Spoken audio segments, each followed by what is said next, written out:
There we go. All right, we're going to start the meeting tonight. For those watching tonight's meeting virtually, the meeting is available to live stream via the Park District website. All information about Park District meetings can be found at winpark.org under the Park District Info tab by selecting Board Meetings and Videos. Public comments are accepted in person. A link to the video and audio will be posted immediately following this evening's meeting. To improve the sound while listening to the meeting, please turn up the volume on your computer and turn up the volume on the website. There is a slight picture delay when the video switches between camera views. The audio will also remain on during this brief delay. The meeting packet for tonight's meeting is located on the website. For those attending tonight's meeting, the emergency exits from the room are the door behind you or through the foyer. If you do not hear well, please ask our on-site staff for an assistive device. The board asks for your cooperation to maintain decorum. Please be considerate and refrain from interrupting board members and other speakers. Welcome to the November 2025 Winnetka Park District Board of Commissioners meeting. I'd like to call the meeting to order at 6:01 and ask Saba to take roll call for attendance. Thank you. Commissioner Cotto? Here. Commissioner Corley? Here. Commissioner Rapp? Here. Commissioner Root? Here. Commissioner Seaman? Here. Commissioner Tyson? Here. Commissioner Gibson? Here. At this time, I'd like to ask you to stand if you are able for the Pledge of Allegiance. I pledge allegiance to the flag of the United States of America and to the republic for which it stands, one nation, under God, indivisible, with liberty and justice for all. We're now going to turn to public announcements, and I think that's you, Shannon. It is. So the Park District winter brochure is being delivered to homes next week, and you can get a sneak peek online on Friday, tomorrow, with our new winter guide. And also, Park District offices will be closed next week on Thursday, the 27th, and Friday, the 28th, in observance of Thanksgiving. We wish everybody a safe and happy Thanksgiving this year. Additionally, the golf course will close for the season starting the 25th, Tuesday the 25th, with the range closing a day earlier on Monday, the 24th. Also, please join us for the annual Winnetka tree lighting on Friday, December 5th from 5 to 6:30 p.m. at Dwyer Park. And for more information on upcoming Park District events happening this season, please visit us on our website. Thank you, Shannon. We'll now turn to 1.4 of the agenda for the approval of November 2020. What? Oh, sorry. Oh. For the approval of November 2025 regular meeting agenda. Are there any requests for changes or additions to the agenda? I have a request to move one item from the consent agenda. It's item 3.7. I just have one question. Okay. Thank you. Okay, so let's figure out where that moves to. It would move right after the consent agenda. Okay. All right. So is that under unfinished business then? That would be right after the consent Okay, agenda. right after, okay. Yeah. All right. I had a question. Yes? I had a question about closed session, point 2, with the selection of a person to fill a public office as defined in this act, including a vacancy in public office. And I observed that we'll be voting on the Golf Services Advisory Board appointments. And I was just wondering if Mr. Simon could clarify that, because I was a little bit confused, because I'd thought that public office was like more elected officials, and these are not elected officials. So I'm just wondering if you could clarify whether that is appropriately placed or whether an amendment is required. It is not limited to elected officials. It applies to appointed officials as well. And the board has authority, discretion, to go into closed session to deliberate on making appointments to appointed positions. Okay. Thank you. All right. May I have a motion to approve the November 20, 2025 regular agenda meeting as amended? So moved. Second. This is a voice vote. All those in favor? Aye. Okay. At this time, we move to section 2 of the agenda for public comment. This is your opportunity to address the board on any issue. When called upon, come to the center in front of the commissioners and stand at the podium. Speak into the microphone, state your name for the record, and speak directly to the board. Based on the public comment policy described in the board policy manual and referenced in Public Access Counselor Opinion 2024 Pact 81900, guests may present public comment for no longer than 3 minutes after being recognized. If you prefer to share your comments in writing this evening, you may do so by leaving those comments with a member of the Park District staff. All right, at this time, I'll start with anyone in the first row who would like to make comment. Good evening, Commissioners. My name is Rocky Flinterman. I am the volunteer manager of the Winnetka Farmers Market. I am here to express my sincere thanks and gratitude for the continued involvement of the Winnetka Park District at the market. You're there every Saturday. And when we first moved the market to that location, I looked at it and I said, we gotta have Station Park. And we do, courtesy of you. And as the market continues to, I don't want to say get bigger, but as it continues to get better, the use of the park is essential to the growth and success of the Winnetka Farmers Market. We had 158 vendor applications this year. We averaged over 52 vendors per Saturday. And as it creeps north of that number, the park will become an essential part of the market. That's where we stage our live music. That's where kids eat at picnic tables with their mothers and fathers and their dogs. We love Station Park. So, thank you very much for another successful year, and we look forward to 2026. Thank you. Thank you.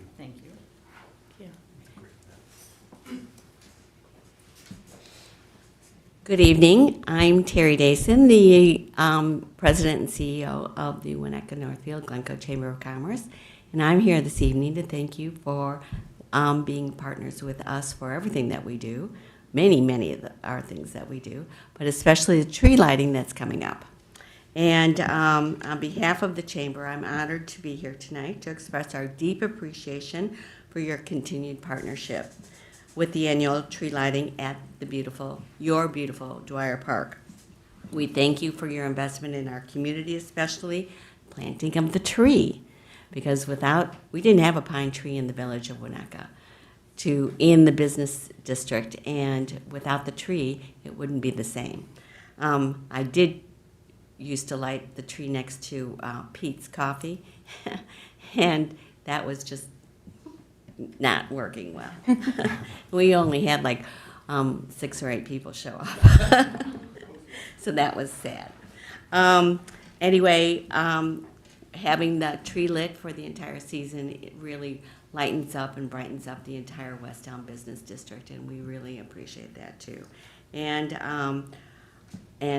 your gazebo and lighting up the park and doing all that you do really makes this a great tradition for the families that are here in our village. So thank you very much.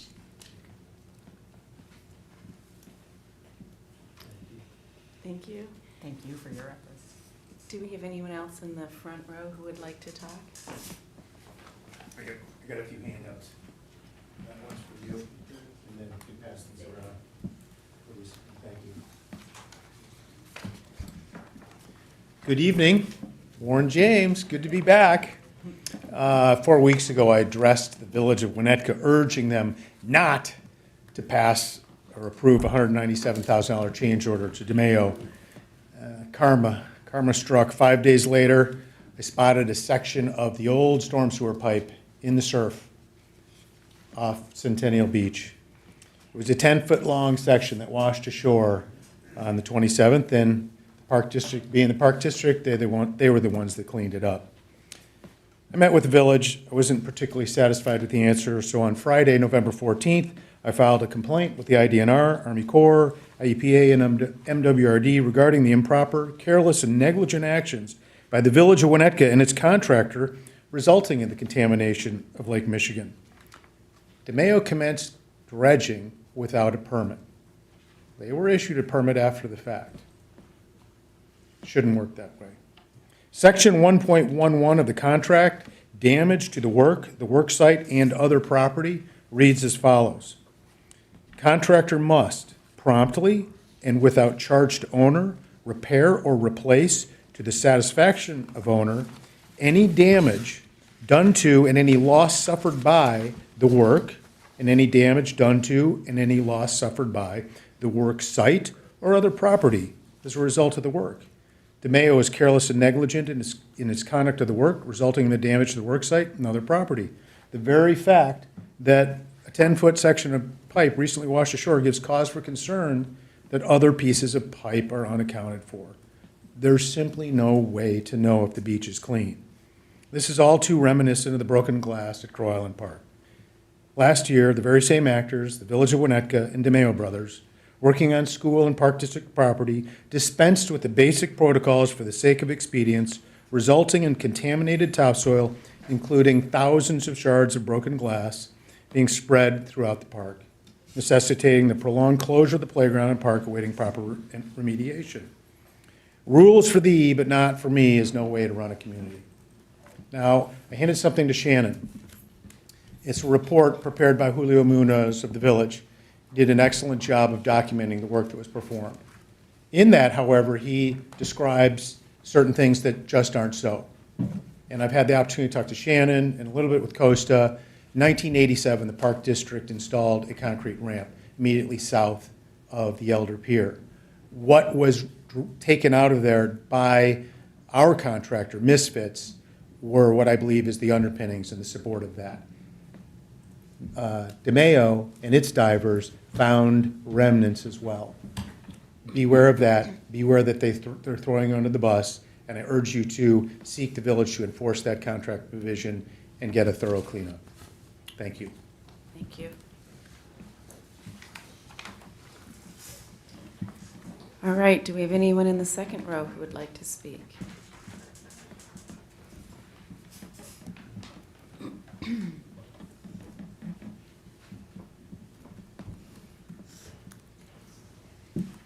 Joanna Karatzis, sorry.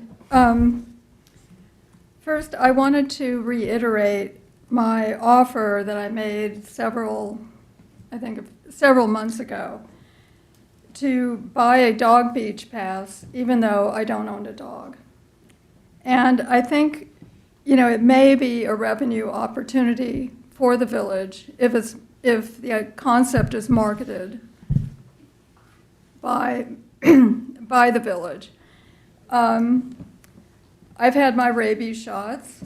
I went to India.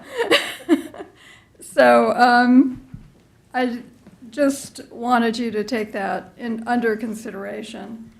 I'm still willing to do it. I'd pay the full price. And I have no desire to walk on front of other people's property. I just enjoy kind of watching the dogs.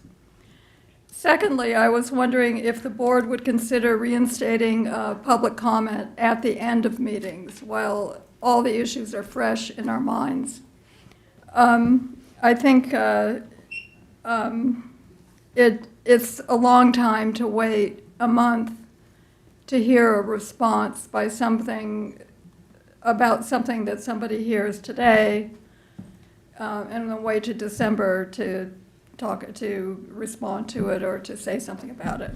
So that's all I wanted to say. Thank you.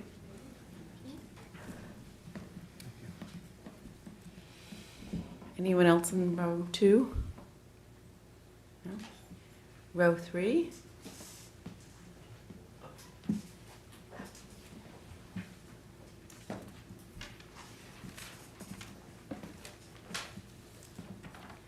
Hi, my name is Ann Wilder. I want to congratulate you on your November 6th meeting. You had a collaborative discussion in an open meeting, which is an improvement from last year when neither occurred. The budget information presented was also more transparent, and hopefully it's a start toward an even greater transparency. This is encouraging. That said, there is an elephant in the room. Your efforts to address the concern raised by Commissioner Seaman about the need to increase general fund reserves within 3 years for the $16 million plus inflation beach project are laudable, but they're hardly enough to avoid a huge burden to stack taxpayers and fee-paying residents. More cuts and delays in the main large expense areas, such as salary increases, bonuses, and hiring, are necessary. Reductions and delays in these areas won't affect operations. Also, delay the beach project. Elder, has been cleaned up and it will be cleaned up. And the stormwater pipe fixed, so the beaches are fully operational. Do periodic sand replacement and other maintenance when necessary, and which will be needed with or without the project. You don't have 100% buy-in either from your board or residents, and you haven't asked residents if they are willing to pay for this project with costs ever escalating. Delaying the beach project is the fiscally responsible action. Add an additional charge to the non-resident golf fees as a step to reimburse the multi-year transfers from the general fund. Non-resident golfers aren't taxed and are getting an undeserved and unfair benefit. If golf can't sustain itself with this add-on non-resident charge, then you need to consider the viability of golf. Your nascent collaboration, open discussion, and improving budget transparency are positive developments. I hope they will continue and the vitriol of the past will end. You have a chance to make things right and to continue in a positive direction by addressing this budget issue and not causing detriment to the future of the district and its residents. Thank you. Thank you. Anyone else in row 3? Yes. Good evening. I'm Charles Orth. There are several issues that I agree with. Seconding the motion about having public comment at the end of the meeting. I know I attend quite a few other meetings, and there's either public comment allowed during the meetings, or especially I know like the Avoca School Board does it at the beginning and also at the end. I think it's very important.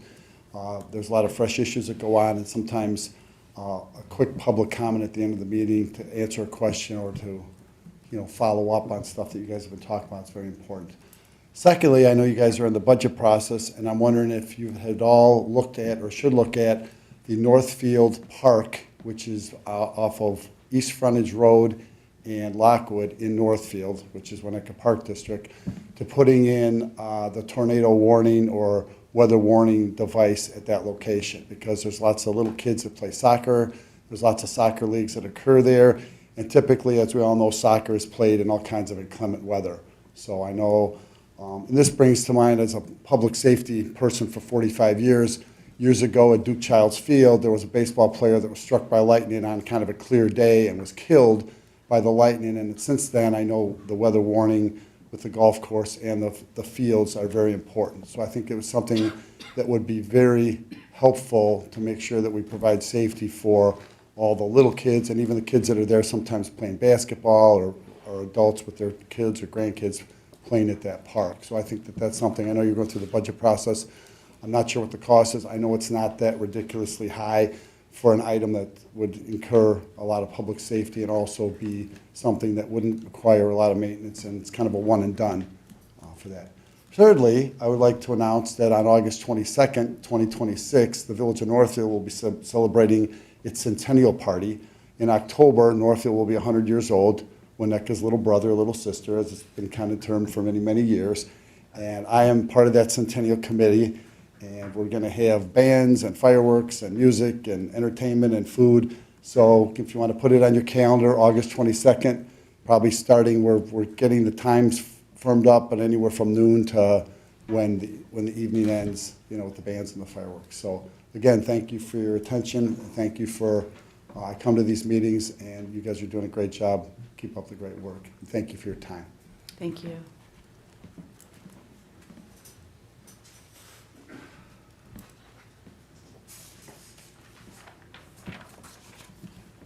I'd say best for last, but we all know that's not true. Hi. So, yeah, I came by because I wanted to touch back on the whole fence on the. It's not required. They all know me. The village is backed off. They know that. Hey, in any case, I'm Ted. Okay, so I'm gonna have to add a few seconds here. So I wanted to touch base on this whole fence thing because, as we may recall, I think at least twice, Mr. Ishbia stood up at public meetings before this body and said the public beach must end somewhere when he was trying to get the land swap going through and stuff like that.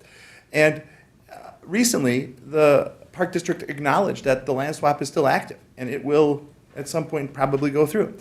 And so this has gotten me thinking about the whole the panic of the possibility of not having of Mr. Ishbia not having a fence to separate his beach from, see, everyone falls into it, the public beach in front of his house from the park's beach.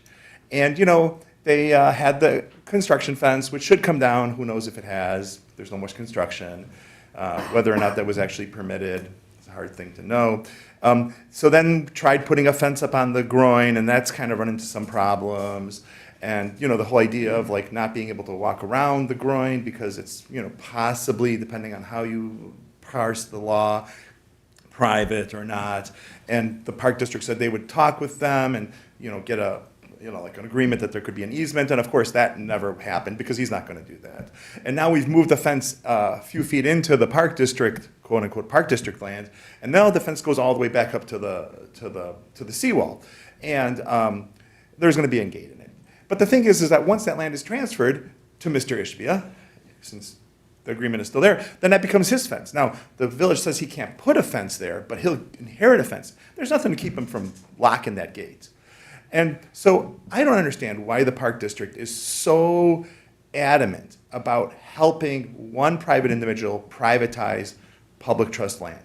At the best, it's complicit in his efforts. At the worst, it's an open participant, it's an active participant in finding ways to bar village residents from access to the lakeshore. And it's really disappointing. It's a waste of my tax dollars. It's a waste of everyone's tax dollars. It's a waste of all our effort. As it's been pointed out, there are lots of costs, and I don't see why the people of Winnetka should be subsidizing the ambitions of one person who has stated at least twice that the public beach must end. And that's not your job. Your job is to support the public. And so why don't we put the whole thing behind us? There were lots of other options for the dog beach. Dog beach is not appropriate. But if you want to have it there, put it on leash. But the idea that fencing is going to make it, is going to be a good thing, it's only going to be a good thing for one person.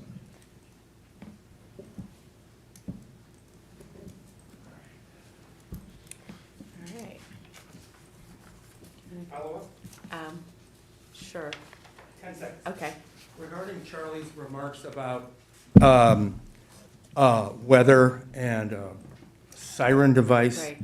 at that park, Right. we are on, Terry and I are on your system that gives us notification of incoming weather for our farmers market, Right. and it's essential to the safety of not only our shoppers, but of course our vendors as well. And we love that system. So maybe you have all your soccer coaches and your softball coaches or whatever, whoever's using that field, get on that system. That's all.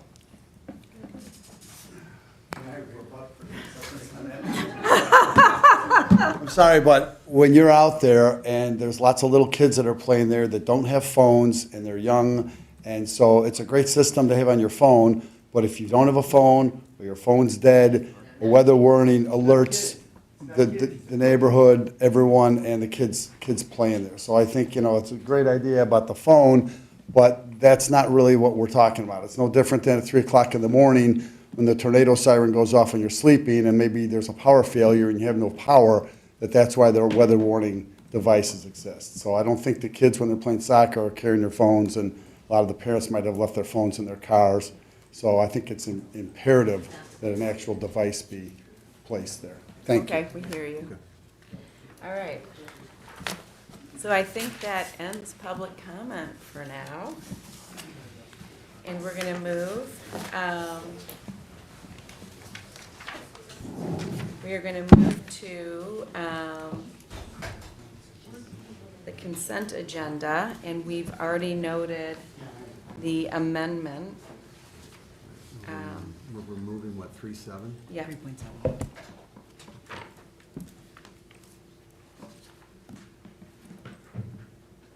So without objection or request for the addition or removal of any specific item from the consent agenda for individual consideration, we will act on the following items with a single vote. 3.1, October 9, 2025 special meeting minutes. 3.2, October 23, 2025 regular meeting minutes. 3.3, November 6, 2025 special meeting minutes. 3.4, October 2025 financial report. 3.5, Board of Commissioners meeting dates for 2026. 3.6, resolution designating Freedom of Information Officer for the Winnetka Park District. May I have a motion to approve the consent agenda as presented, or as amended? So moved. Second. Can we do a roll call vote, please, Saba? Yes. Commissioner Corley, Yes. Commissioner Rapp, Yes. Commissioner Root, Yes. Commissioner Seaman, Yes. Commissioner Tyson, Yes. Commissioner Kodo, Yes. and Commissioner Gibson. Yes. As we move through tonight's agenda, I'd like to ask commissioners to keep comments to 3 minutes per item with the opportunity to speak on each item, with only one opportunity to speak on each item. If there are matters that require additional follow-up from staff and cannot be addressed immediately, those items may be tabled by a majority board vote to a future meeting. It's important that we respect the time of our community, staff, and fellow commissioners while ensuring our discussions stay focused on board-level discussions or decisions that best serve our community. So at this point, I would like to open the discussion for agenda item 3.17, the joint agreement for tree lighting at Dwyer.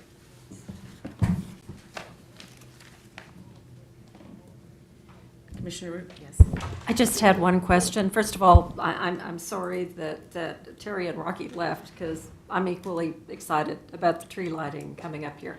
And my question related to the joint agreement between the chamber, the village, and then our park district. It's, I think, section 3.J, where we talk about we're responsible for the installation of lights between the gazebo and the playground.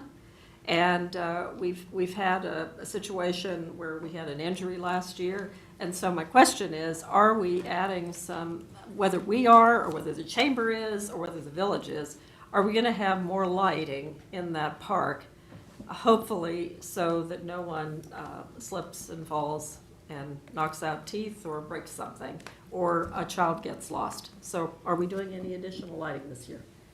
Yes, so as you pointed out in that section of the agreement, that lighting that has been addressed or noted in there is the additional lighting that we have included to the north of the gazebo area, which was less illuminated in past years. We are going to be stringing some lights across from the tree back to the gazebo area that would help illuminate that area in greater capacity. So we are adding lighting to it. We also want to make sure that we're not taking away from the ambiance of what the event is. So with what we've added over the last 2 years and the site lighting and all the ballards and safety lighting that was installed per the original plans and what was proposed, we feel comfortable that the amount of lighting is appropriate for the site. Staff has also gone through and will affirm that all the FIBAR and everything else is raked properly and there are no trip barriers to the best of our abilities, but we all know that the kids play in their playground daily and they will be enjoying it that evening, so that's we'll do the best we can. Thank you. Sure. Thank you. Okay. At this time, we'll move on to section 4, unfinished. Do a vote. Okay, I'm sorry. May I have a motion to approve the joint agreement for tree lighting at Dwyer Park? So moved. Second. Okay, can we do a roll call vote? Commissioner Rapp, Yes. Commissioner Root, Yes. Commissioner Seaman, Yes. Commissioner Tyson, Yes. Commissioner Gibson, Yes, Commissioner Kodo, Yes. and Commissioner Corley. Yes. Motion passes. thank you. All right, this time we'll move to Section 4, Unfinished Business, and with Section 4.1, Elder Lane and Centennial Park and Beach Update. Thank you. Give a quick update, not much more than what's already included in the packet, but I'll just kind of review that here this evening. As we are continuing to move forward, you'll see the next agenda item is for the continued discussion around the RFQ, so we'll further that discussion here momentarily. In addition to that, the Village and Park District are still working together on the review of the pier element in regards to the structural integrity of that structure at Elder. That RFQ is going to close, or proposals, I should say, that RFP is going to be closing on December 5th. Those proposals will come in, we'll review that with the village, and then put our minds together on who we feel is going to be the best applicant to provide that service. And then from there, we'll look to the village to take the lead on moving that forward for the approvals to get that work completed, so we can get that reviewed prior to the start of next season. In addition to that, we are continuing our efforts in regards to our current permits for the dog fencing in two facets. One with the current IDNR and Army Corps permits that are out there for review, along with our correspondence with the Cook County Department of Animal Control, Department of Animal and Rabies Control, as well as special use permit for the requested fence installation as well. Staff did receive back village comments for the initial submittal for special use. Those have been reviewed, those have been submitted back to the village. We expect in approximately a week and a half, 2 weeks, we should hear comments back and know whether they have any additional comments on that special use permit application, or if we're going to start moving forward with the engagement of those public bodies, the planning commission, zoning, and so forth. We'll definitely keep the board up to speed as that develops. The other thing I want to note is the cost analysis. Right now, 2025, standing agenda item for what we've spent to date. Thus far this year, we have spent $120,512.30 towards that project. So just wanted to kind of note that as a standing item. If I can, if there's any questions, I'd be honored to answer those for the board this evening. Can I? Yes, Commissioner Seaman. Costa or Shannon, can you guys comment on this debris that washed up and conversations with the village? I understand that it was Park District employees that went and picked this debris up, removed the debris. Yeah.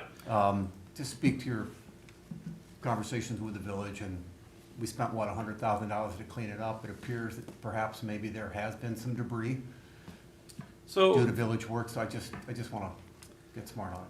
Sure, fair enough. I'll give my opinion because we all know that there's a lot of debris in Lake Michigan. Yep. And whether it's directly, related to that project site, a neighboring project, or maybe across the lake in Michigan, it came from, I don't know. But there was a large section of pipe, 54-inch corrugated pipe, which one would assume it's directly related to the outfall pipe. It was Greg Fields, Andrew Cabrera, and myself who actually collected and removed that pipe off the center beach there. So we got that out of there in an effort to keep that up. The Park District completed a review of the work post Misfits construction schedule. We went out there on Clearwater days the best that we could. We sent up our drone and we looked through the water. We took still photographs and so forth. They used their divers. They basically walked and probed both Elder Lane and Centennial areas. It's hard to tell what was potentially clay. Sometimes there was other debris that was found. They picked out a couple more pieces. We felt there was a pretty good job done as far as the cleanup effort. And I had conversations with the owner of the company, John Thomas, saying that, hey, just so you know, we will close out. We're not going to carry a retainer, but you know that if we do find anything in the upcoming months, we're going to look to you to make us whole and address those concerns. And they're like, yep, understood, not a problem. Come the village, they came in, did their work. They did do hydraulic dredging. I can't say what was pushed in or out because once that process started up, there's so much sand and water movement, you can't see through the water, it's murky. So could there have been an opportunity where a section of the pipe got lost out of there or jettisoned out of the end of the pier? It's a possibility, but once again, I can't make any determination. All I know is there's a section of pipe that washed up and it needed to be removed. So we took the opportunity, since it was something easily enough where we can chain it up and we had a piece of equipment that can manage it, we went ahead and removed it. As they move forward, we know we are constantly looking into the lake and always making sure that those areas are open. Clear Lake days, we try to go out there and verify that there's no other debris, but a storm can bring stuff in, a storm can take stuff out. It's hard to say.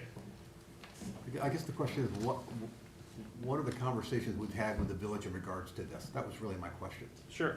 The village themselves, I have had conversations with James Monroe, especially around this product.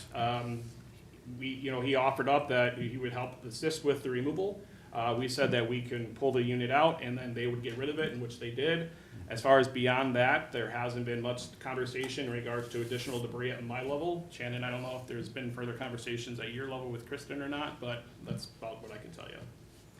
We've had conversations in general about the MOU that we had in place with the village throughout this project. And as we've gone through, we've made adjustments to that MOU based on as things occur.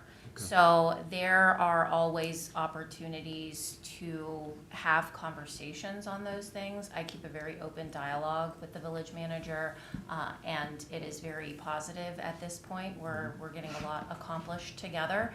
And with anything that comes forward, as Costa mentioned, in regards to things come in, things come out, and we just have to deal with them on a case-by-case basis, and that's what we plan on doing. So if we see something, then we will look to take care of that. And I believe that the village is of the same mindset, to where if it's something that they can help us with, that they're going to try and help us with it. Thank you. Of course.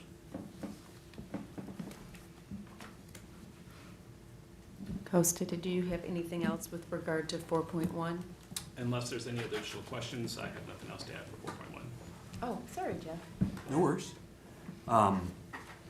You'll be able to tell right away I'm out of my depth when I ask this question, but some of the pictures I'm looking at that were provided earlier, it's the most cohesive structure of pipe that I've seen to date out of all the debris we've looked at, the most whole piece. Could we get an idea of circumference from that piece? And does that circumference match the pipe that was under? It does. It was 54-inch, and in theory, it looks like similar pipe in the same type of, degradation, but one, And I realize regardless. that circumference pipe is probably in other places in the lake, so it's not a guarantee, but Yeah. it's interesting that it's This the pipe same. was removed and it was secured off the site, so it's no longer as a hazard, so, but yes. Okay, thank you. Okay, at this time, we'll move to section 4.2, Elder Lane and Centennial Park and Beach Project Request for Qualifications Update with GZA. Elise, thank you. Dan Briotti, unfortunately, is a little under the weather today. He emailed Shannon and I both earlier today that he was not available to attend the meeting because of his illness or his current issues. Nonetheless, the board did hear the presentation and had an opportunity to review all the information at the last board meeting. There was some discussion amongst that and some question and answer session with Dan. The board did take the opportunity to table the discussion at that time to carry it forward to a date certain, which is tonight. So we're looking to go back to the board here this evening to open the forum back up and answer any questions that you might have or look to get direction from the board on how they would like to proceed on this matter. Okay. Does anyone have a question or comment with regard to this? So are we looking to make a decision? Well, Thumbs up, thumbs down there's on this, 3 or- decisions Okay. that we could potentially make. One is thumbs up, one is thumbs down, and the other is tabled. Mm-hmm.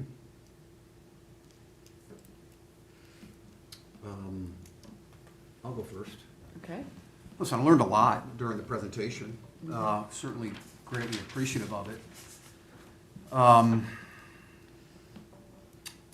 just, I'm very hesitant to commit to additional expense when there is considerable uncertainty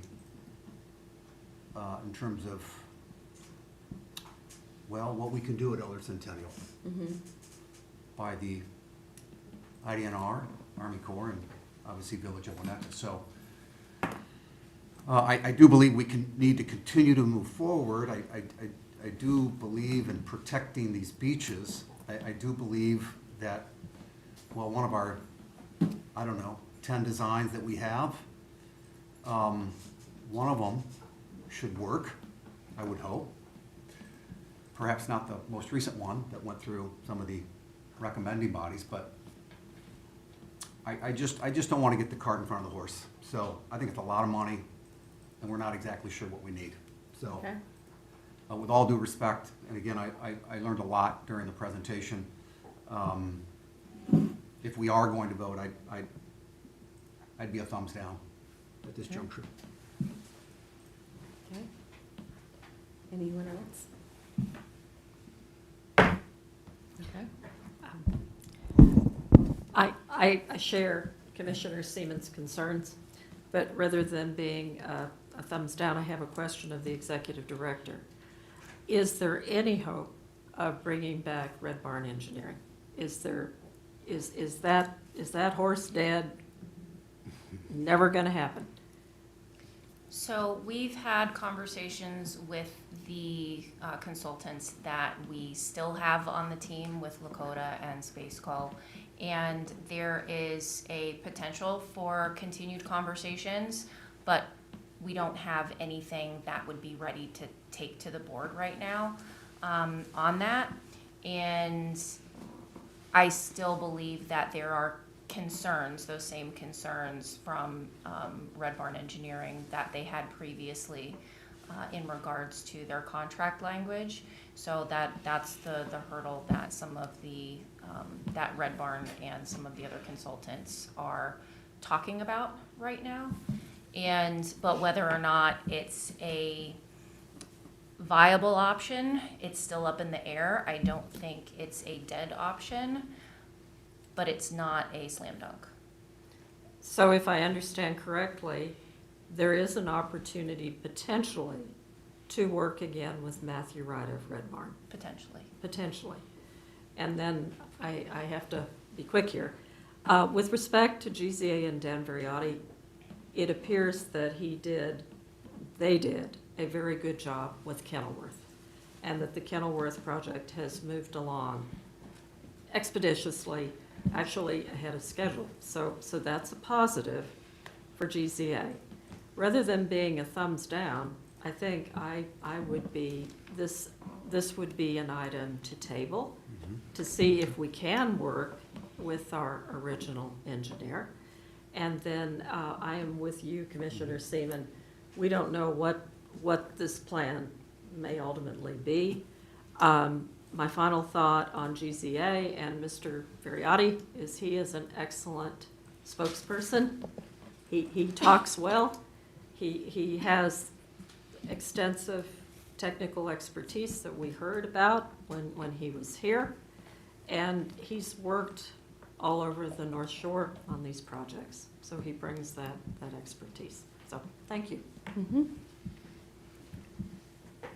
Commissioner Rapp.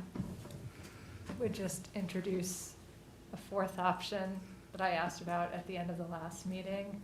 Is there a way to engage him for a small sum to just do a review of what we have, make some recommendations, see how we like them, see if any of them look like they would have a potential to move forward. I mean, I would really value that outside expertise based on all the designs that we have and all the work that we've done, and put that with, his expertise to say, what do you think we could get done? What would be your minimal option? What would be your maximum option? Do you feel like these costs are way off? I mean, I would value that expertise.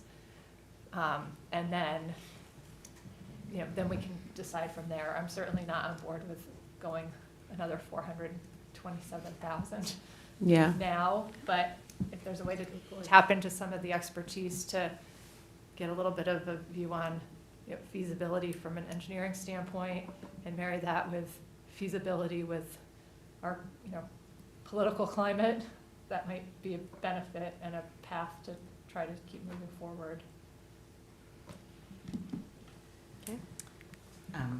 I have two big reservations.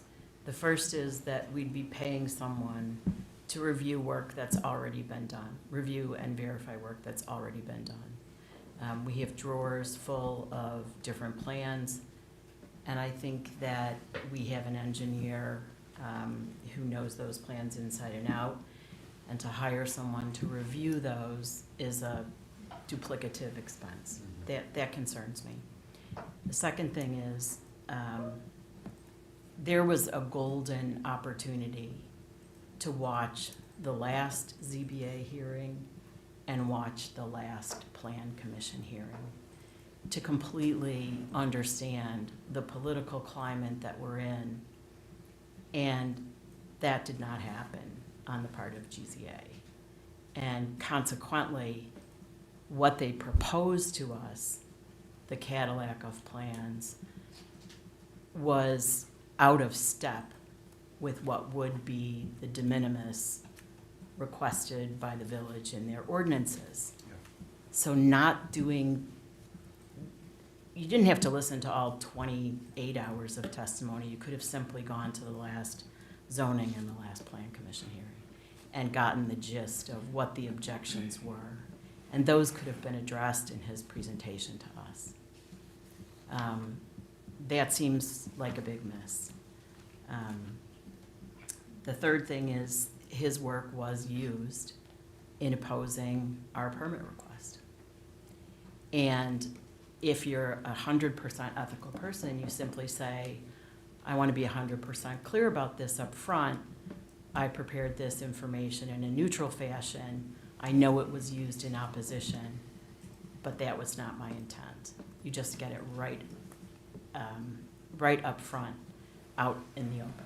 And that did not happen. In the response that he gave to us on the day after the 23rd presentation, he indicated that he had prepared some things for the village. GZA has never been engaged by the village. He may have been engaged by individual trustees, but he was not engaged by the village.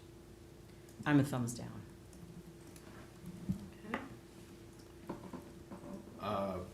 Commissioner Corley? Yeah. Well, I don't think we're voting yes, it sounds like. And we don't have anybody else, so I don't think we can vote no. So I think we need to punt. I was gonna say something similar. Table. I think we're a little all over the map. Maybe the best idea would be to table it this time. Yeah. All right. All set. I'm in favor of tabling it as well. I wouldn't say we don't have anyone else, but at this point, I think where we are, the best approach would be to table it. So that's what I'm in favor of. Do we want to go for, I think I've heard most people want to table it. Oh, Could I just ask our executive director, if we were to table, what would be the appropriate timeline from a staff standpoint to table this? It's hard to say as far as when we would have additional information on any other options per se, right? So I think it would be appropriate to still have it come back for the next meeting for further conversation. So if we do have an update, we have an update. If we don't, we probably at that point would need to let GZA know or have them update any information that they have to update at that time, because now their RFP is a little stale with that couple of months.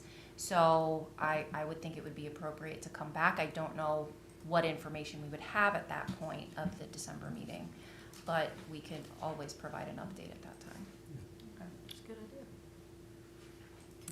President Gibson, you have a... can you table it subject to a definitive response, yes or no, from Red Barn?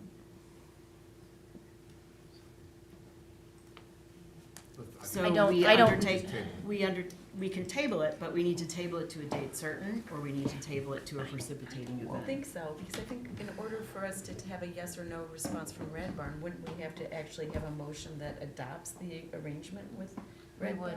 Barn? That's called shopping the bid. It is called shopping the And bid. That's called shopping the bid. Yeah. There's a chance that GZA says, I'm out. Yeah, Yeah. that's true. So I think the most respectful thing to do is just a clean table. And there's a discussion point in December, then we have it on the agenda in December. Second meeting and not the first meeting, the second meeting. December 18th. Yes. Okay.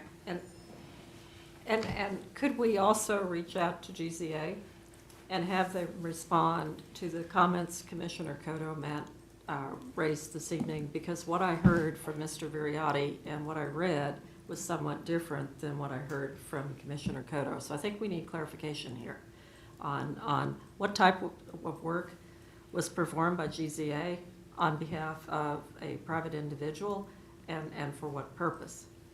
I think that is necessary to avoid any misunderstanding of a potential conflict. Let's give them the opportunity to come in and say what that was. We can have them provide a response, or we can ask. Yeah, Mr. thank you. Viriotti. I think Yes. that's just a fair idea. Yes. All right, at this point, I'm going to ask if I may have a motion to table agenda item 4.2 to the December 18, 2025 regular meeting. So moved. Second. Okay, and we'll do a roll call vote, please, Saba. Yes. Commissioner Ruth, Yes. Commissioner Seaman, Yes. Commissioner Tyson, Yes. Commissioner Koto, Yes. Commissioner Corley, Yes. Commissioner Rapp, Yes. and Commissioner Gibson. Yes. Thank you. This time, we're going to move to section 4.3 of the agenda, the 2025 tax levy ordinance.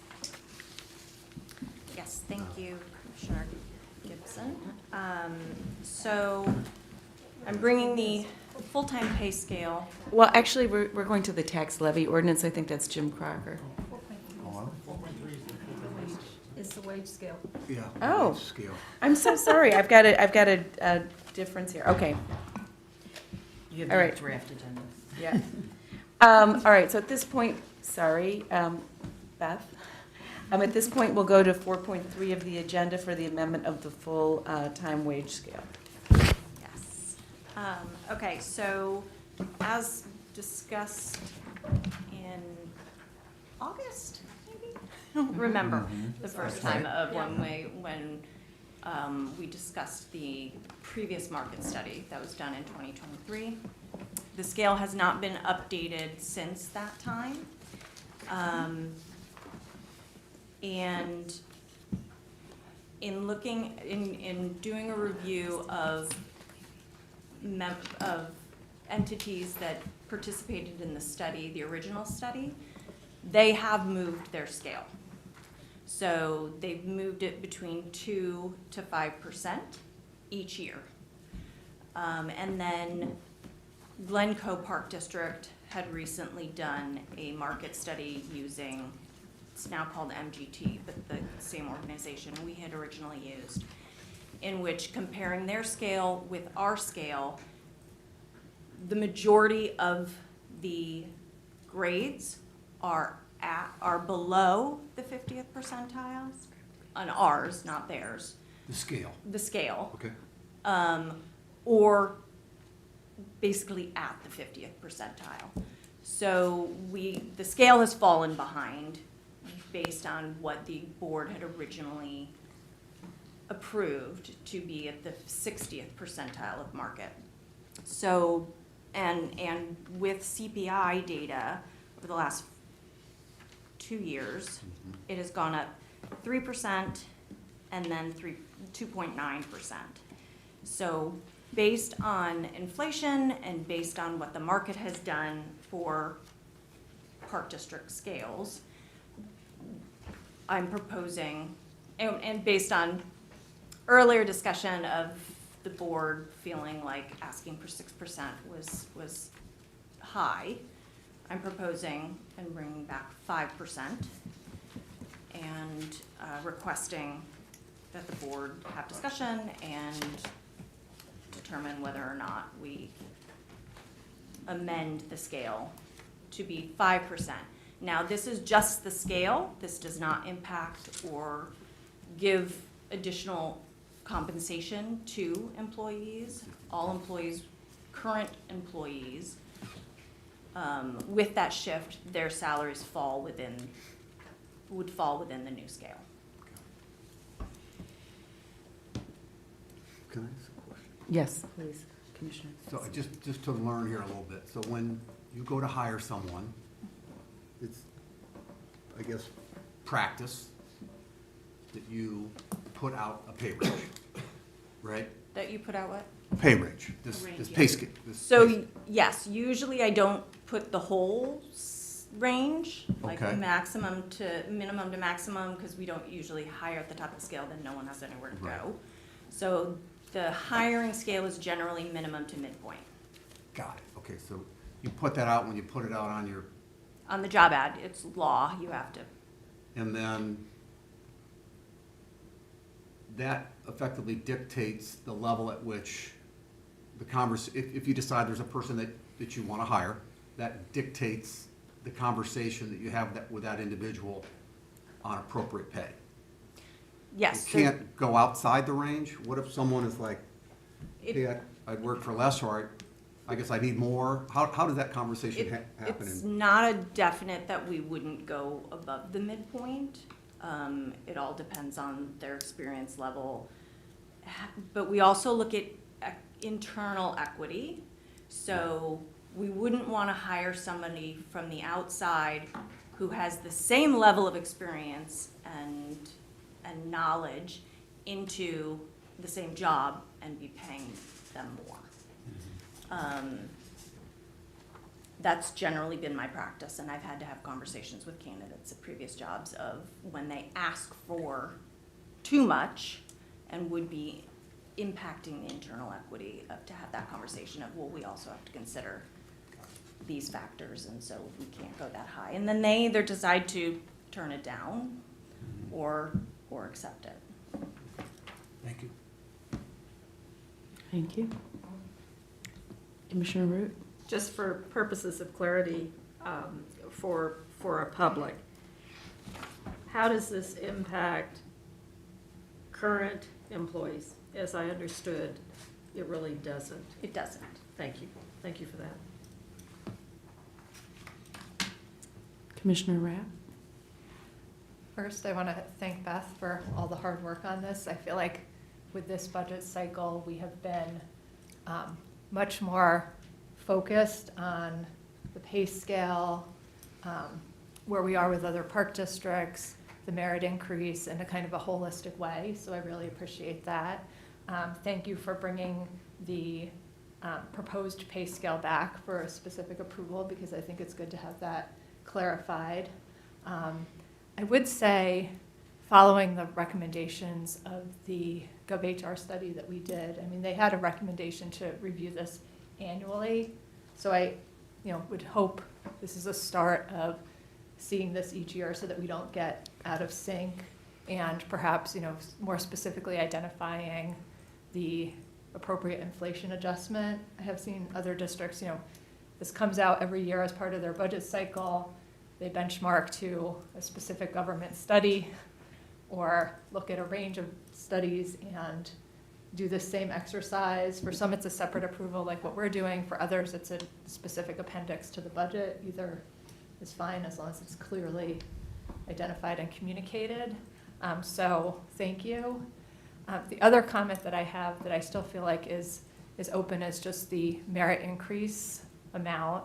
I feel like Executive Director, following my garbled comments last time, did an amazing job providing the merit increase amount associated with the percentages that we, had presented to us in the last budget. So I did just want to ask to say, could we come back at the next meeting with the budget approval with something similar where we're explicitly identifying that number, for approval as a discrete number? I know that it goes into the budget, but you can't see what the number is associated with the merit increase, and I do think that's really important from a transparency standpoint, because salaries and wages is shown in aggregate, but the full-time merit increase is one component of a very large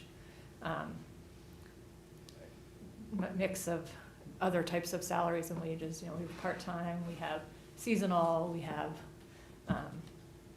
and just other types of expenses in that category. So I'm supportive. Thank you. I feel like we've made a lot of progress this year, so I appreciate that. And let's hope it continues, because I think each year it gets easier and easier. And when I look at the growth from last year to this year, it's really incredible. So thank you. Thank you. Anyone else? So I'd like to echo Commissioner Rapp's request that we look at the salary scale annually. I think last year was a little bit of a blip, and that's why it didn't happen last year, but it is easier to sort of work through it on an annual basis. At this time, I would like to ask for a motion to adopt Resolution 2025-11-20-02 as amended, approving the full-time wage scale. May I have that motion? So moved. Second. Okay, and Saba, that's a roll call vote. Commissioner Seaman, Yes. Commissioner Tyson, Yes. Commissioner Gibson, Yes. Commissioner Koto, Yes. Commissioner Corley, Yes. Commissioner Rapp, Yes. Commissioner Root. Yes. Motion passes. Wonderful. All right. Let me just track to the agenda here. Okay. At this point, we are now moving on to the 2025 tax levy ordinance, and that will be you, Mr. Crocker, I believe. Thank you, Commissioner Gibson. Each year, the Park District levies property taxes to help pay for the operations and projects of the district. By law, we are allowed to levy taxes either at 5% or the consumer price index, whichever is less. In this case, the levy for 2025 would be at the CPI, which is 2.9%. We had originally proposed a tax levy, and at the November 6th special meeting, we had been asked to revise our projections as to where the money was going to be allotted. So the levy that you see in front of you is based on the numbers that we presented at the November 6th, 2025 special board meeting. We had moved money from 3 of the non-operating funds to the corporate fund to help balance the budget. And again, that is the ordinance that we are presenting to you tonight. Okay. And then, is there a second option for the ordinance? That would be up to the board to decide if they want to Okay. reallocate some of the money within the levy that we're proposing. All right, so at this time, I'll open this up to comment by board. I get to go first again.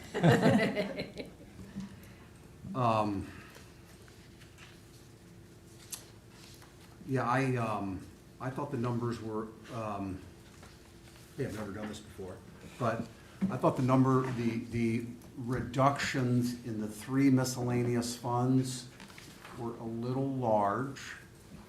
I sat down with Elise, the Honorable Shannon Nazal, the somewhat Honorable Jim Crocker. I'm just kidding, the Honorable Jim Crocker. I think it was just, yeah. And I suggested reductions that were a little bit different. A little bit less. So, why? Because we don't know. We don't know what's gonna happen next year. So I had suggested, I don't have the actual numbers, you may have the actual numbers in front of you, but for the workers' comp, I think we agreed upon, and to have a discussion at the board, a $35,000 reduction from the first look. Right. the IMRF FICA would be 80,000, and the liability would be 15,000. Right. So we tried to come up with just a little formula that our excess reserves would be 1.5 times approximately our minimum required reserves. So as an example, if minimum required reserves are 50,000, our excess reserves would be an additional $75,000.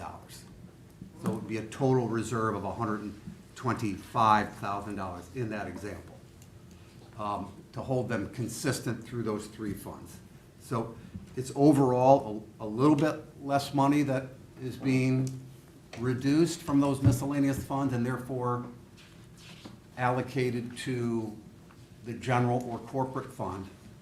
So certainly willing to have a discussion. I would also like to point out that with this movement from one fund to another, we are not changing the bottom line of the Right. levy. Right. That dollar amount is still the same. Right. We're just moving that money. The allocations are a Yes, little bit different. correct. So I just want to clarify that for anybody who's listening. And it's not changing the reserves that are in those accounts. So the reserve funds are not what's being moved. It's Exactly. the allocation Of the new. Right. that is reduced and then applied to the corporate. We learned that it's a state law that you could not remove reserves from any of these miscellaneous funds, correct? Right. So they're there. We're just reducing the allocation this year to those funds. All right. Do we have any other comments or questions in this regard? Yes. I know everyone loves it when I go to history, but we've heard a comment tonight from one of our residents concerned about the continual creep. So I went back and since my tenure as a commissioner, in 2021, we increased the levy by 4.8%. For 2022, it was 3.1%. For 2023, it was 3.7%. For 2024, it was 3.4%. And then, boy, last year, it went 5.2%. And so, we're looking at all this, and back in this meeting in 2023, Commissioner Hemmings and I actually threw out an idea. It was, can we hold the levy flat? Can we consider just doing that and then look at additional economies where we can reduce our expenses? And we've done it. I think the staff and the board working collaboratively has done a good job. The question is there still economies to be had? Can we further reduce our expenses? Because at some point, in this coming year, when our March tax bills come, residents are looking at a substantial increase in residential assessments. In fact, I looked, and the Cook County office, New Trier, in April of 2025, said that the New Trier Township would show an average of 39% increase in market values for properties over the next 3 years. So our residents are going, they're going to open those bills. I know we're a very, very small part of that overall tax bill. I understand that. But it is aggregated and it is cumulative. And so I again throw this out. Is there any way that we could hold the levy flat? And I think the answer is there is no way. But in looking for forward, as we look for 2027, what can we do to really consider this seriously for our residents? So, thank you. Okay. Mr. Corley. I'll have my weekly discussion with Mr. Seaman.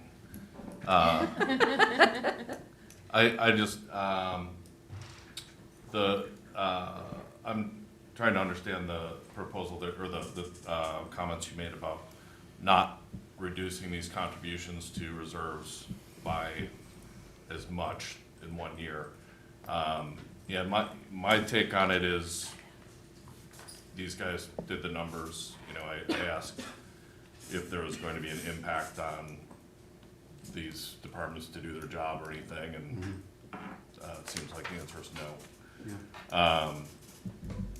So I don't, you know, I don't know if I understand the reasoning for not doing it all at once, if we can. And then before you go, the inflation, you know, we haven't increased our levy by 39%. And I'm not looking forward to that either. But you know, I just look at inflation as that's what a dollar's worth, and we have to pay for stuff. And if everything costs 5.1% more, then we need 5.1% more dollars. And you know, I haven't seen any extremely wasteful spending or anything like that. I think we are, through this process, taking a lot of care and looking at things closely, and we can look at things more closely going forward, I'm sure, but I just look at inflation as the value of a dollar, and that's what we need to pay the bills. Did you want to say anything to me, Dan? No. Yeah, I was just curious, like, what the, Listen, I came up just with a like little detail on the rationale. I came up with a 5-year plan. Yeah. Just lesser amounts over 5 years, and it was pointed out to me, well, that's silly. Let's just do a 1 year, and if you want to do a little bit less, we can do a little bit less, because we don't know. Again, these are trapped reserves effectively, so there's no need for us to appropriate dollars into these funds that are in excess or equal to what we expect to spend. We should appropriate less than what we're spending in these miscellaneous funds, draw down the reserves, and then whatever we don't appropriate, we just put it into the general and corporate fund, where, as we've had our discussions, we've had substantial increase in salaries and wages, IMRF, FICA, and healthcare of a substantial amount over the 5 years, last 5 years, post-COVID. To your point, largely because of inflation. So, and most of our permanent employees are housed paid within that general and corporate fund. So I believe it's prudent to appropriate less for some of these miscellaneous funds that are wildly over-reserved and move it into the general fund, not to spend it necessarily, to reserve it, so that it's actually it's a reserve that is, it's a live reserve. It can be used for lots of different purposes. And by the way, there is nothing that prevents us from moving money from general corporate into a miscellaneous fund. Right. So I think the optionality is pretty attractive. I just didn't want to be as aggressive in 1 year, but listen, I'm willing to, listen, if we want to go with what Jim and Shannon came up with first, let's do it. But that's it. Commissioner Coder? David and I speak frequently on these topics. Too much. But I would say this, I think your concern was that it gives the general fund a chunk of reserves that are not being allocated to those special funds, and it may be lumpy.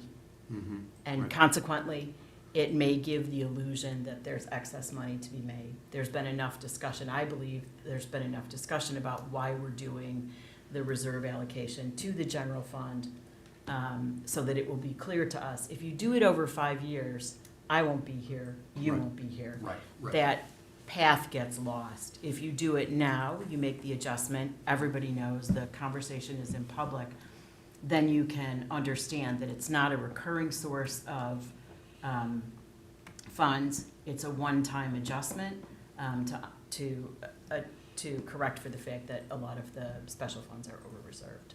So that was your concern, if I've Yeah. represented it correctly. Yeah. So I'm in favor of the one-time adjustment. We're all here. We've all discussed this quite a bit. We all understand what we're doing, and not necessarily to be repeated.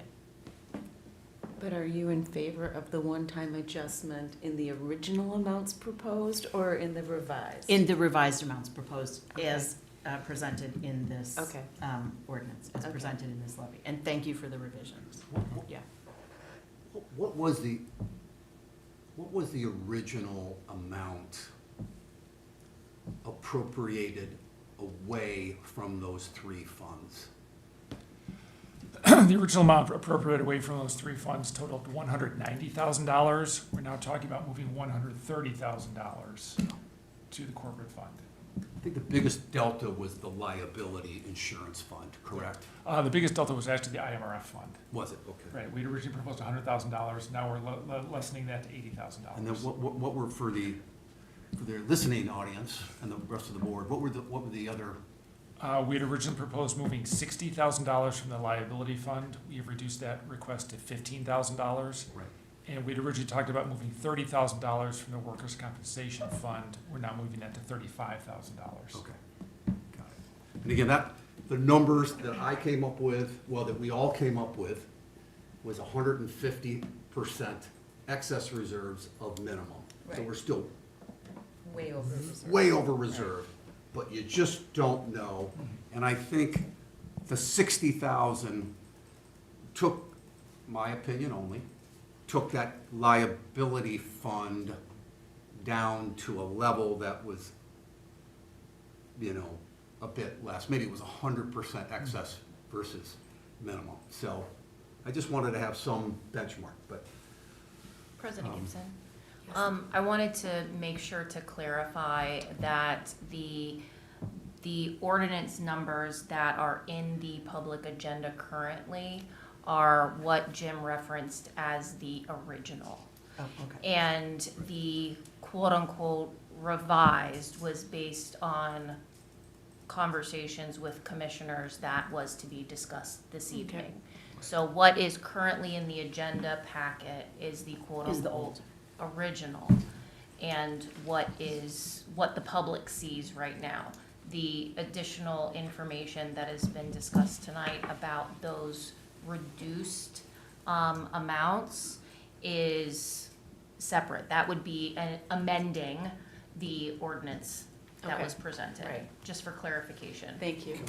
Can we list for each fund the amount that's actually being proposed to be levied? Yeah, because we have it in the handout. It's very. No, I think Yes. all of us have 3 sets of handouts at least. And so for that reason, I think that's an excellent idea. I'm happy to read those out if you'd like me to. Okay, I think I have them, but please do, just to confirm. Okay, so based on the conversation we've had here tonight, the revised number would be, for the general corporate fund, we would be levying $4,545,628. For the recreation fund, we would be levying $739,742. For the special recreation fund, we would be levying $229,698. For the workers' compensation fund, we would be levying $34,000. For the IMRF FICA pension fund, we would be levying $729,797. For the audit fund, we would be levying $34,650. For the liability fund, we would be levying $178,288. And for the debt service fund, we would be levying $405,373. I'm happy to repeat any of those numbers if you like. That last number is not in the ordinance because it's already been levied. Right? Okay, right. Yeah, the debt service one is not included in the ordinance. It looks like it is. No, it is included in the ordinance. Which? Yeah. The debt service, it is in the ordinance. It is in the ordinance, I'm yes. looking at the one that was attached to the agenda and the recap lists every one of those funds except for the debt. Under the corporate purposes, there's debt service. Oh, I guess I just rolled that into corporate. Sorry. It's okay. All right. It's there.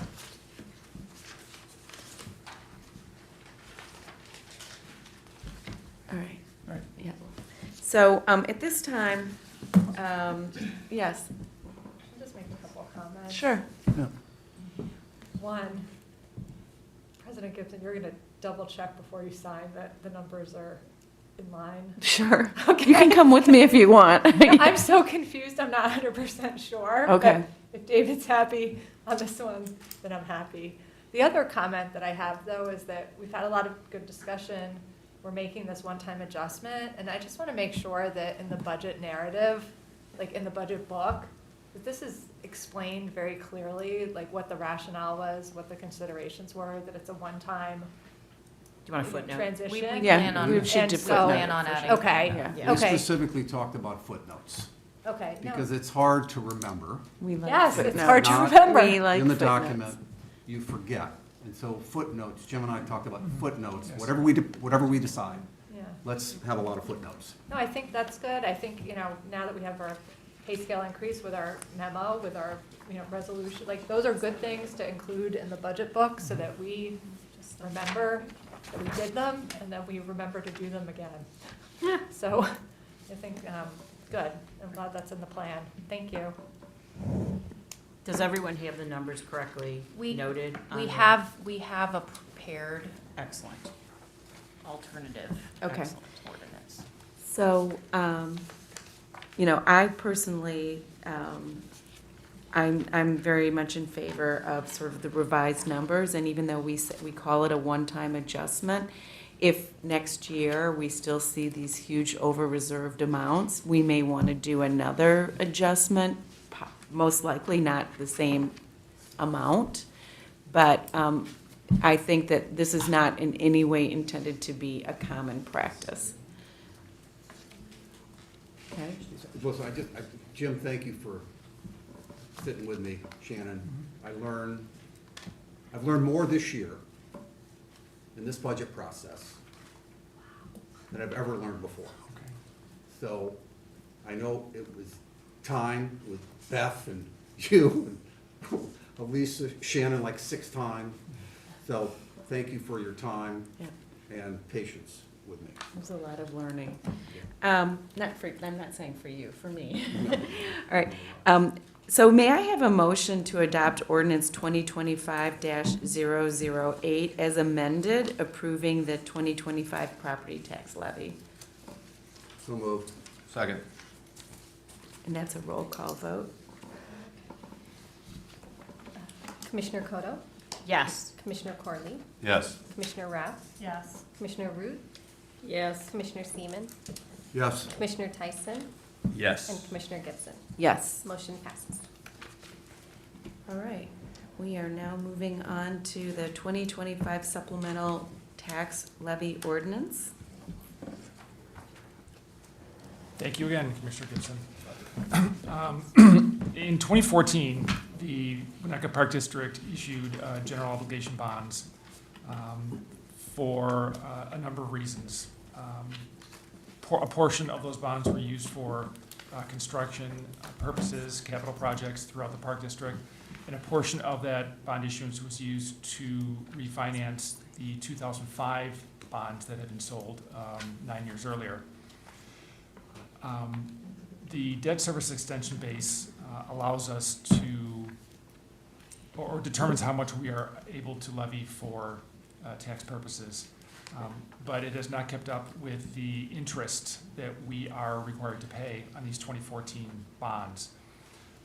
So each year, the difference grows by a small amount.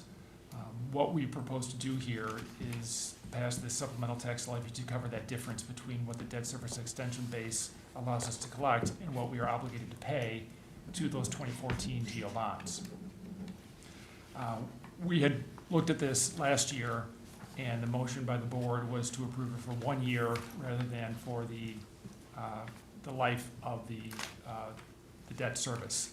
So we're bringing it back to the board this year to once again vote on it for hopefully perpetuity, but that's up to the board to decide.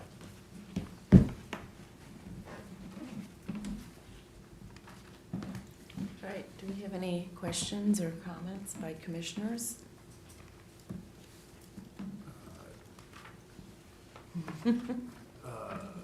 You confused me, sorry. It's me, not you. Okay.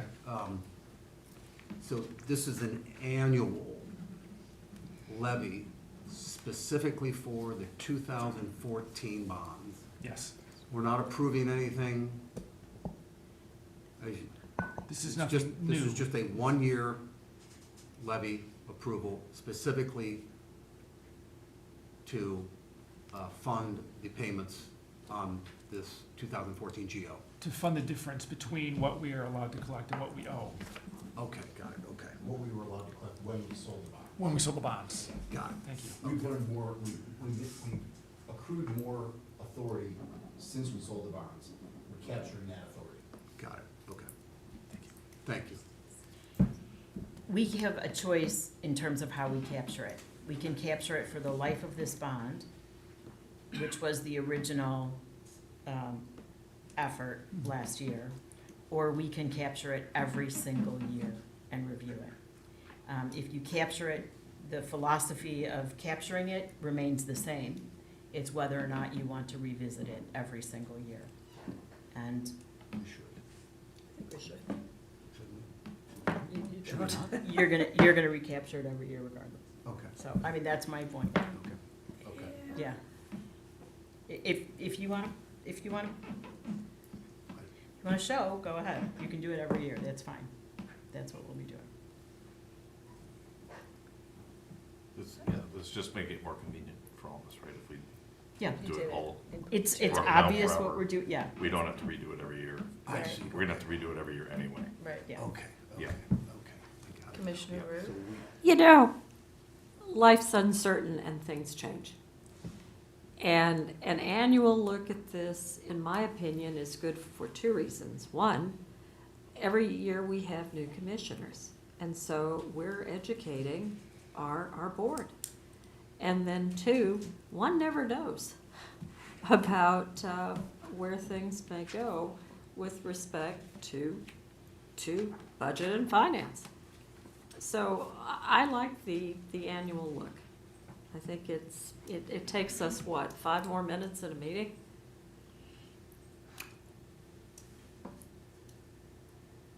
It's up to you guys.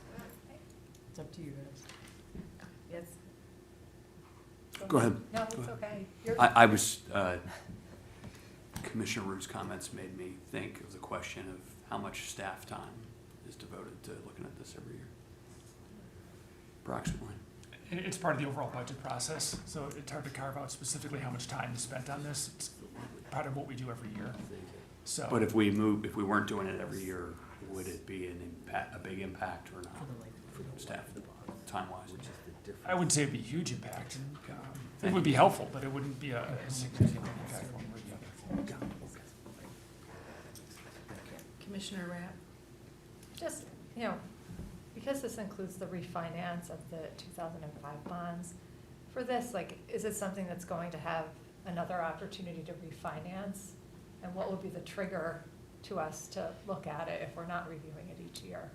Because this actively reviewed with the bond council to say, are we That's getting the best deal? Yeah, to look at the financing of this and see whether or not we want to refinance it. That's our decision. That's our decision as a board. If rates go lower, the average cost of interest on this particular bond is around 3%. So it's not rational for us to refinance this unless rates go well below 3%. I think it I mean, you doesn't go have- to 4% until like 2033. Yeah. Right, yeah. So So, where is that documented? So so if you go future to, bo- who is looking at that? I'm not. I am. No, I But know, mean, I know. But I'm you just a might not bond be- geek, but. Jim is our Jim- superintendent yeah. of finance. But are you looking at that, if we're having an active discussion, are you looking at that differently than if we're auto pay? No. Because You- the auto pay has no bearing on whether we decide to refinance Yeah. or not. Okay. Yeah. Every year that we do this, do we have to go to Chapman and Cutler and have them review the ordinance? I do that as a matter of course. Just, Would you do it if we adopted an ordinance in perpetuity? I would still do that anyway, Every year? yes. Okay, Just to double check the numbers, make sure somebody else is looking at it from an objective point of view, absolutely. okay. Okay. So that will be the trigger of, we might be able to do better by changing the financing. The interest Like rate that environment review. will tell you whether or not Okay. you can do better. Yeah, I'll watch it. David will watch it. 10 I years want from you now, to. you're gonna wake up and be like, I'll be like, yeah, now's the time. Hey, I'll come in at public comment and I'll pound the table. This should be David refinished. Stephen, 1026 Oak. I don't have to give you my address, but The other factor about this is that many times when bonds are sold, there's a period of time where you're forbidden from refinancing them. Yes. I don't know what the time frame is for these particular bonds, but there's a date when redemption becomes an option. Yes, So Yeah. When is that? That's built into the ordinance that sold the bonds. okay. There's a call provision in one of these issues. I I'm can sure go there back is. and I just don't have the look at it. 2014 ordinance. Yeah, there's a call provision in one of these issues. It's but probably it's not, passed now. it's not rational to call it because rates are not supportive. I'm just concerned, like, Yeah. Christina has the big brain for this, but like, there, you know, It's probably, Staff aren't the too redemption shabby date's either. probably are you passed. guys, you know, like, I don't know. Are you- I would If you- guarantee like, you will that, people that our come staff, in? I mean, our team, I mean, with Jim and working with our council, our bond council and everything, the park district has a good team looking at these things. So I never want it to be looked at as staff's not doing their due diligence. Okay, Jim's so on. we have some assurance that this is being diligently looked at each year. Absolutely. with- Every year, yes. even I if I we- think about it even- daily. Even if we approve the Nothing payment else going until on in my life. 2038. Yes, it's still looked at every year. Okay. So it sounds like the differential between the two ordinances is just that there is a little extra board time in terms of adopting an ordinance. It makes no difference in terms of legal fees. It makes no difference in terms of the review that you give it. It's merely a few minutes of board time. Is that correct then? That's an accurate assessment, yes. Okay. All right.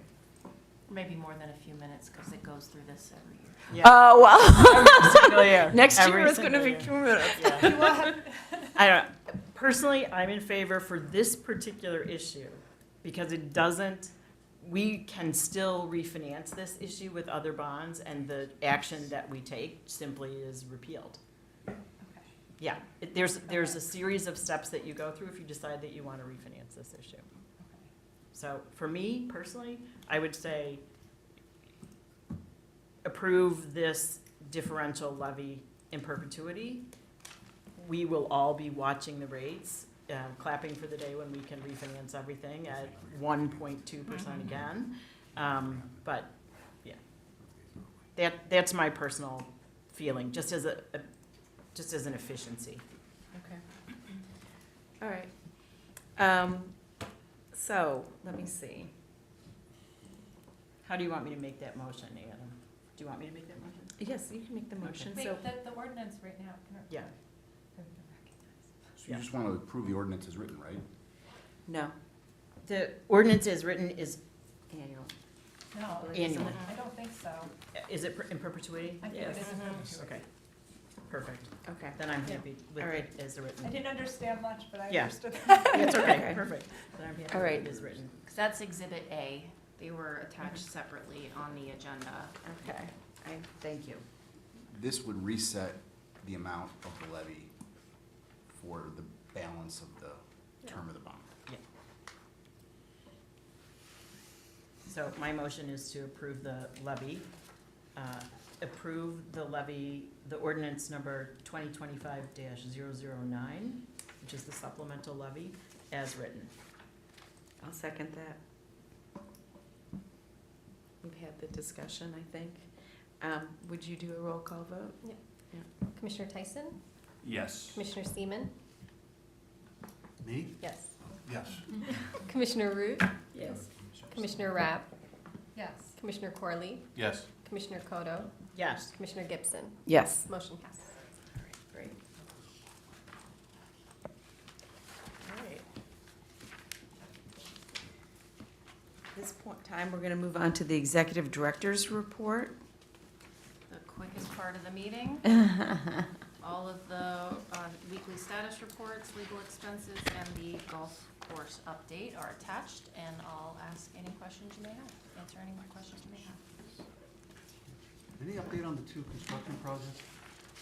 It gets dark early, so I don't, are they still working working on the field? Are Well, they- not currently, but they are still working in the daylight. And so they, It's Elisa, I don't- yeah, so the turf is going well. They've laid down probably about half of the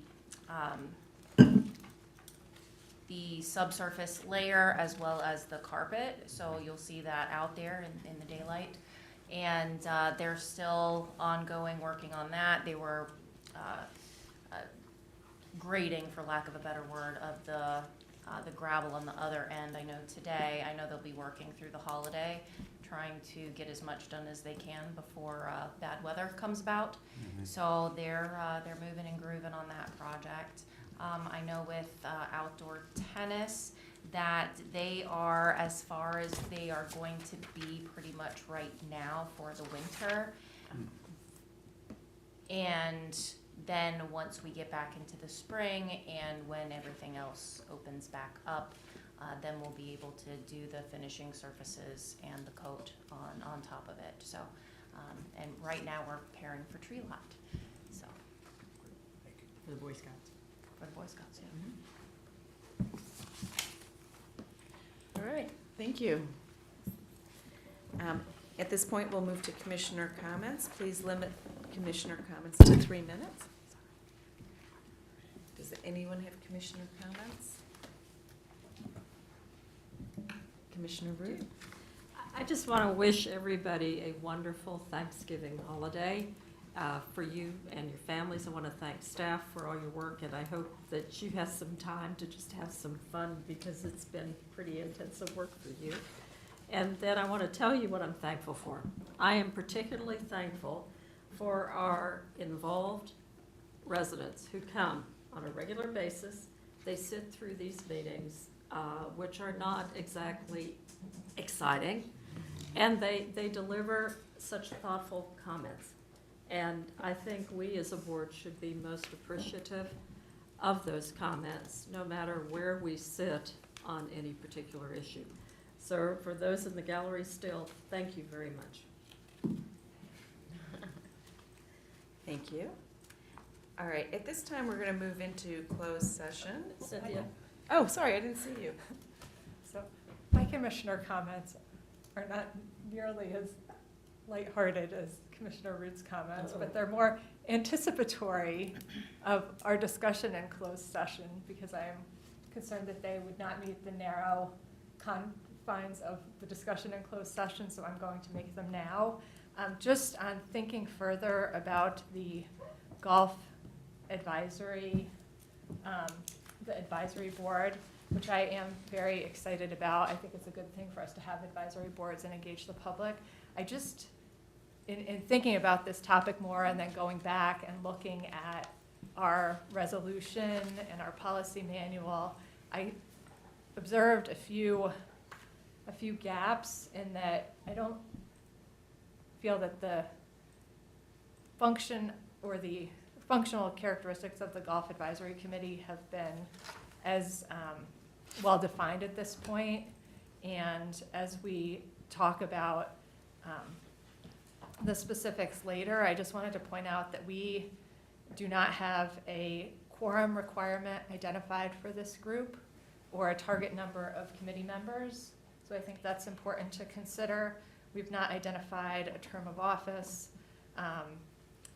We have not yet designated a commissioner chair or two, or exactly how the commissioners will function in this advisory board.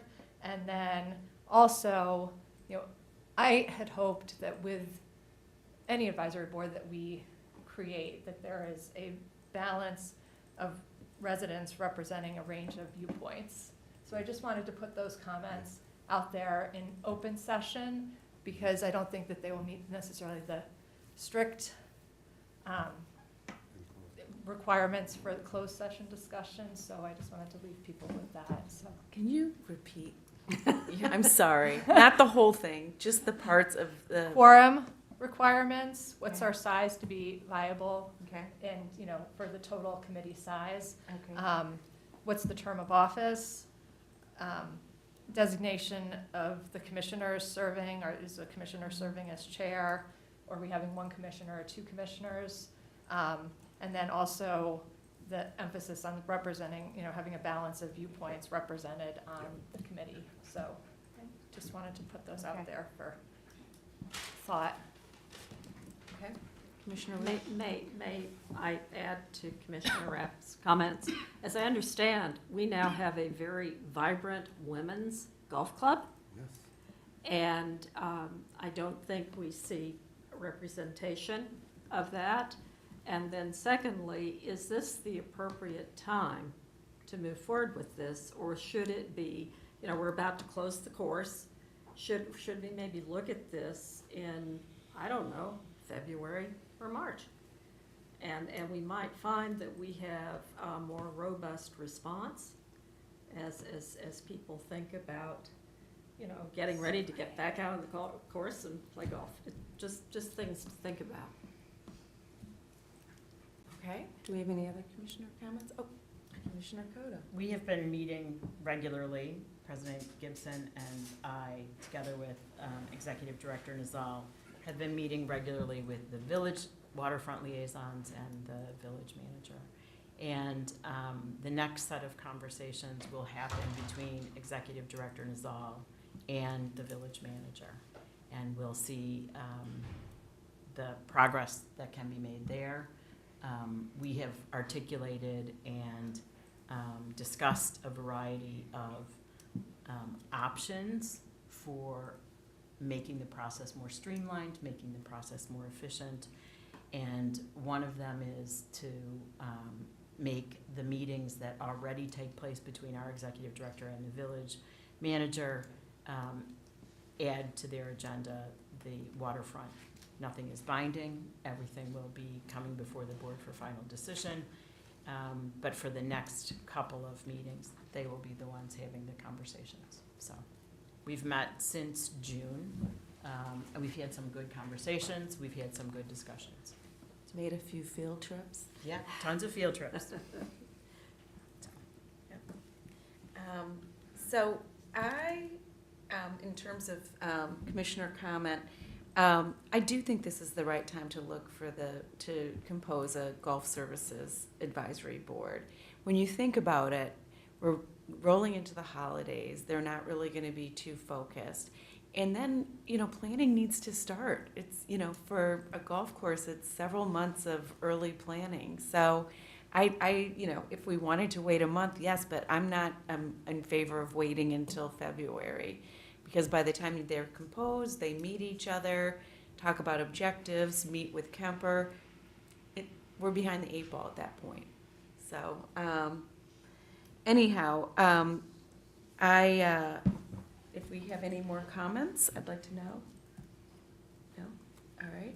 At this time, I'd like to have a motion to go into closed session pursuant to 5 Illinois compiled statutes 120/2, paren C, paren 1, the appointment, employment, compensation, discipline, performance, or dismissal of specific employees, specific individuals who serve as independent contractors in a park, recreational, or educational setting, or specific volunteers of the public body or legal counsel for the public body.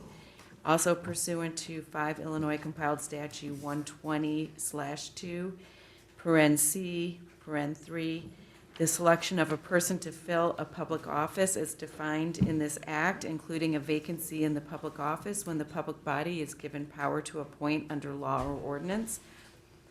Also under Section 5 Illinois compiled statutes 120/2, paren C, paren 8, security procedures and the use of personnel and equipment to respond to an actual or threatened or reasonably potential danger to the safety of employees, staff, the public, or the public property. And last, 5 Illinois compiled statute 120/2, paren C, paren 11, litigation, when an action against, affecting, or on behalf of a particular public body has been filed and is pending before a court or administrative tribunal, or when the public body finds that an action is probable or imminent. May I have a motion to head into closed session for those purposes? So moved. Second. Saba, that's a roll call vote. Yes. Commissioner Root? Yes. Commissioner Rapp? Yes. Commissioner Seaman? Yes. Commissioner Tyson? Yes. Commissioner Koto? Yes. Commissioner Gibson? Yes.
I'm just wondering about the suit. What's that? I'm just wondering about the suit. How'd it go? Okay, good. Yay, congratulations. We got a group cut. All right, good. I'm glad it was much smoother than the past appearances. Now in 20 minutes, you're back, you're happy, yay.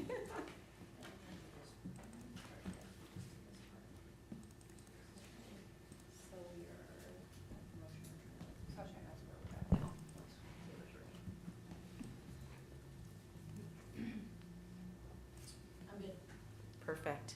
May I have a motion to return to open session? So moved. Second. All in favor? Aye. Perfect. We're now back in the regular meeting at 8:21, and all commissioners present earlier are still in attendance. This time I'd like to move to section 8.1, the Golf Services Advisory Board appointments. Okay, and may I have a motion to appoint Mickey Archambault, John Kunkel, and Tony Finnegan to the Golf Services Advisory Board? So moved. Second. That's a roll call vote, Sala. Do we have discussion? Oh, sure. I guess we do. Yes, I felt like we already did, but yes. Is it Tony or Troy? It says Tony here, but I think it is Troy. Yeah, Troy. yeah. Troy. Yeah. That's my fault. That's okay. All right. Sorry, can we, Troy. Can we have discussion here?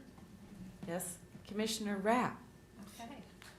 I'm happy to see the Golf Advisory Committee kicking off. Again, I think that there are a few things that we still need to work on as a board that I would like to see on a future agenda in terms of the quorum, for these committees, term of office, designation of the chair, which we have not yet done, so I guess that will be a subsequent meeting. Start date, and so I'm excited for it. I think that the three applicants certainly have a good, strong interest in golf, and it would be wonderful to see them engaged, but I do think that as a board, we need to flush this out a little more. Okay. I don't know if we identified term of position. in I the list. don't think that term is identified. Is it for the Golf Services Advisory Committee members? Not at this time. The board can decide if there is a specific term that you want to start with for the individuals that. I feel like we did have conversations saying, let's give it a 1-year go and see how it goes. I seem to recall that. So should we start with an initial term of 1 year? That was my recollection. Yeah. Okay. Okay. And again, how we move forward to try to engage not only women golfers, but also young parents of young golfers, to show some diversity and bring in comments from our different client groups that use the facility. Yep.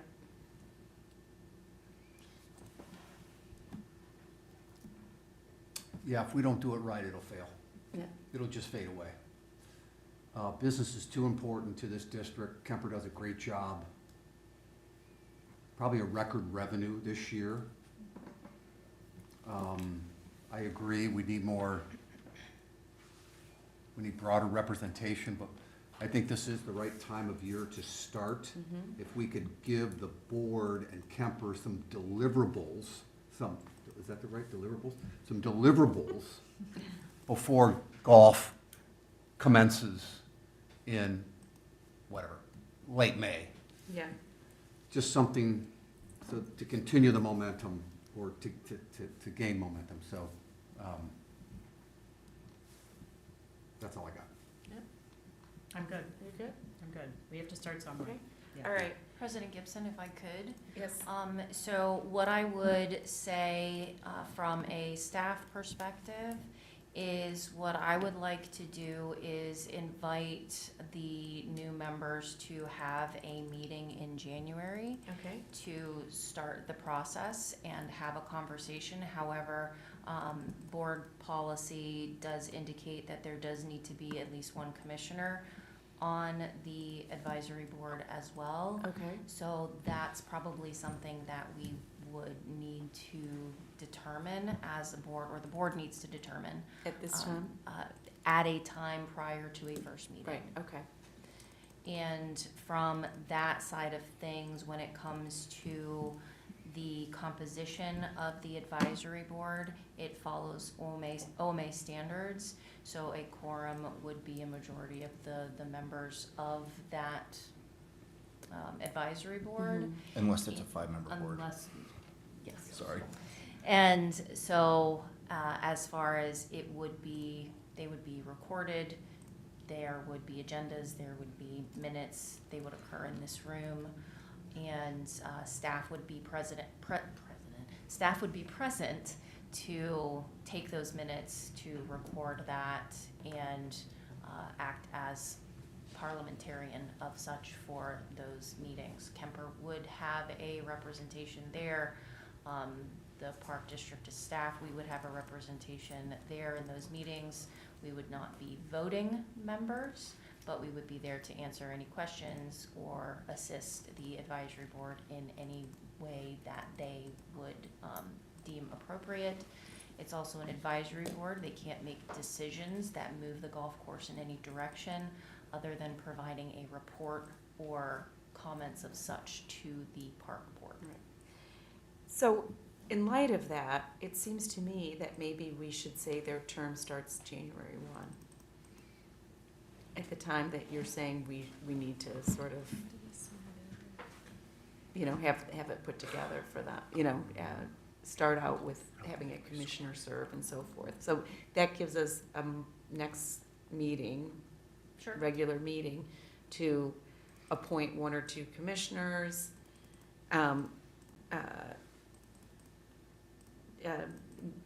We can have more discussion on quorum, we can designate a chair, and maybe also the frequency of meetings.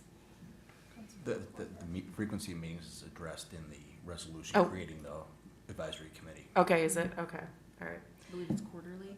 No less than quarterly. No less than quarterly. Okay, but do you want to would it work best to have a January 1 start date for them? I think that would be fine. Okay, all right. So, I think what. May I ask one question? Sure.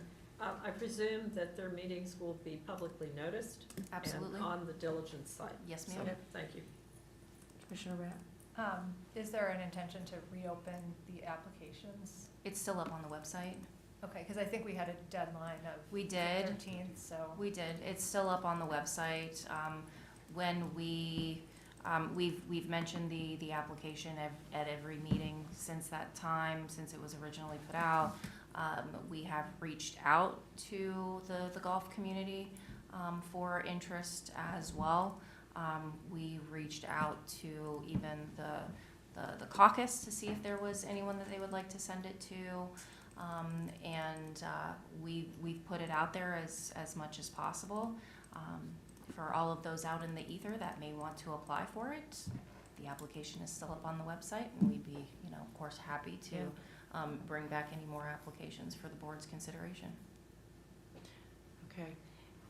Should I try the motion again then and include the term and so forth? So may I have a motion to appoint Mickey Archambault, John Kunkel, and Troy Finnegan to the Golf Services Advisory Board for the term of 1 year commencing on January 1, 2026? So moved. Second. And then that's a roll call vote, Saba. Commissioner Rapp, Yes. Commissioner Root, Oh, yeah. Commissioner Seaman, Yes. Commissioner Tyson, Yes. Commissioner Kodo, Yes. Commissioner Corley, Yes. and Commissioner Gibson. Yes. Motion passes. And so Shannon, you'll inform them that they're Yes. in? They've won. It was a very tough fight. So we are now going to move on to section 9 of the agenda, and I am going to ask for a motion to adjourn this meeting at 8:31. So moved. Second. All in favor? Aye. Aye.